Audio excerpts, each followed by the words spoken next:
طبعا فيديوهين في يوم واحد دي حاجة مش قليلة ان انا اعملها، بس عشان خاطركم، عشان انا غايب بقالي فترة. we will do it. في الفيديو ده انا بس عايز اقول كلمة ومعناها او معناها المختلفة زي ما اتعودتوا مني دايما. كلمة اللي هي كلمة مركبة من كلمتين. هي كلمة play around.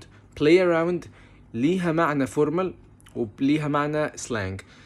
عموما هو الناس بتستخدمها في السلانج. يعني ايه السلانج؟ اللي هو مثلا لو انا عايز اقول لحد آم، بطل يعني تبوظ حاجة، او بطل يعني تعبث بشيء لحد ما يبوظ، بنقول مثلا اللي هو ايه stop playing around. stop playing around او stop messing around. زي برضو play around هي messing around.